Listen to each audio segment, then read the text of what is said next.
আবাহমান কবি জীবনানন্দ দাশ। পৃথিবী এখনো ক্রমে হতেছে নিঝুম, সকলেরই চোখ ক্রমে বিজড়িত হয়ে যেন আসে।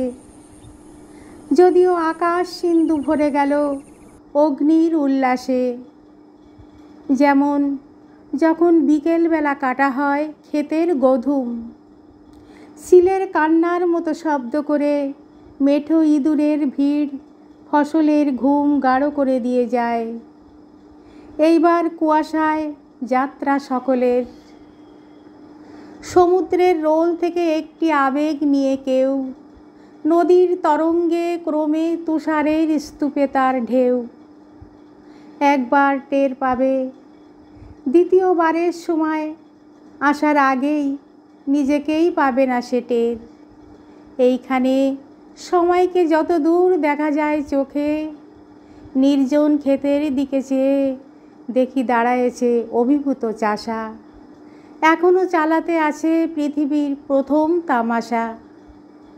সকল সময়ে পান করে ফেলে জলের মতন এক ঢোকে, অঘ্রাণের বিকেলের কমলা আলোকে নিড়ন ক্ষেতের কাজ করে যায় ধীরে।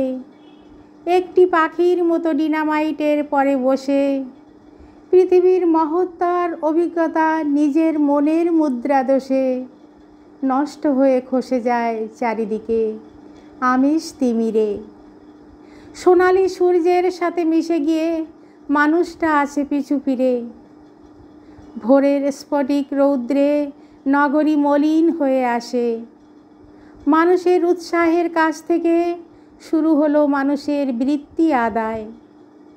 যদি কেউ কানাকড়ি দিতে পারে বুকের উপরে হাত রেখে, তবে সে স্রোতের মতো ভেসে গিয়ে সিংহ দরজায় আঘাত হানিতে গিয়ে মিশে যায় অন্ধকার বিম্বের মতন।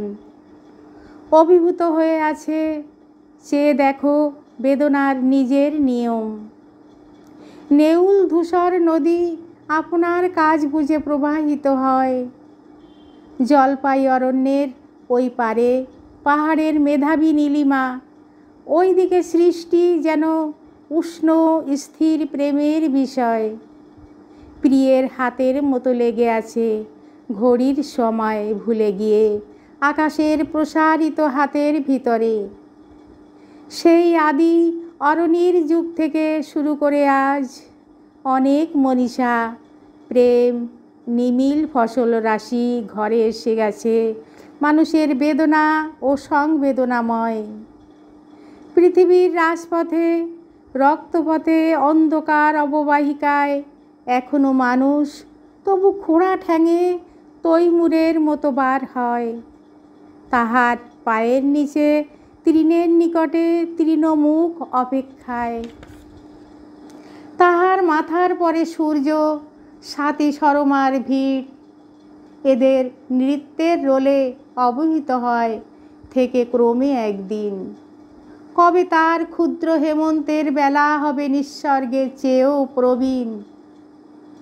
চেয়েছে মাটির দিকে, ভূগর্ভে তেলের দিকে। সমস্ত মাথার ঘাম পায়ে ফেলে অবিরল যারা মাথার উপরে চেয়ে দেখেছে এবার। দূরবীনে কিমাকায় সিংহের সাড়া পাওয়া যায় শরতের নির্মেঘ রাতে। বুকের উপরে হাত রেখে দেয় তারা। যদিও গিয়েছে ঢের ক্যারাভান মোড়ে, মশালের কেরোসিনে মানুষেরা অনেক পাহারা দিয়ে গেছে তেল, সোনা, কয়লা ও রমণীকে চেয়ে। চিরদিন এইসব হৃদয় ও রুধিরের ধারা। মাটিও আশ্চর্য সত্য, ডান হাত অন্ধকারে ফেলে নক্ষত্র প্রামাণিক পরলোক রেখেছে সে জেলে। অনিরিত সে আমাদের মৃত্যুকে ছাড়া। মোমের আলোয় আজ গ্রন্থের কাছে বসে অথবা ভোরের বেলা নদীর ভিতরে আমরা যতটা দূর চলে যাই চেয়ে দেখি আরও কিছু আছে তারপরে। অনির্দিষ্ট আকাশের পানে উড়ে হরিয়াল আমারও বিবরে ছায়া ফেলে।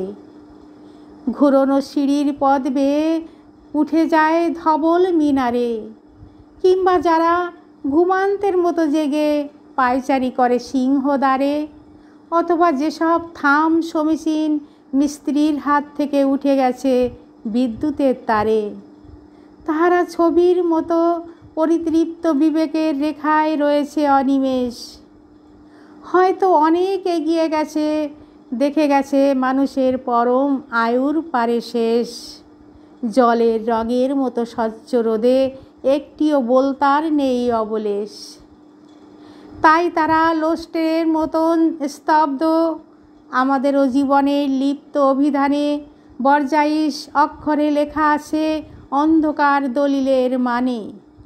সৃষ্টির ভিতরে তবু কিছু সুদীর্ঘতম নয় এই জ্ঞানে লোকসানি বাজারের বাক্সের আতাফল মারিগুটিকার মতো পেকে নিজের বীজের তরে রোজ করে সূর্যকে নিয়ে আসে ডেকে। অকৃত্রিম নীল আলো খেলা করে ঢের আগে মৃত প্রেমিকের সব থেকে। একটি আলোক নিয়ে বসে থাকা চিরদিন নদীর জলের মতো স্বচ্ছ এক প্রত্যাশাকে নিয়ে। সেসবের দিন শেষ হয়ে গেছে এখন সৃষ্টির মনে অথবা মনীষীদের প্রাণের ভিতরে। সৃষ্টি আমাদের শত শতাব্দীর সাথে উড়ে বেড়ায়। একদিন ছিল যারা অরণ্যের রোদে বালুচরে, সে আজ নিজেকে চেনে মানুষের হৃদয়ের প্রতিভাগে নেড়ে। আমার জটিল ঢের হয়ে গেছি বহুদিন পুরাতন বেঁচে থেকে। যদি কেউ বলে এসে এই সেই নারী, একে তুমি চেয়েছিলে, এই সেই বিশুদ্ধ সমাজ।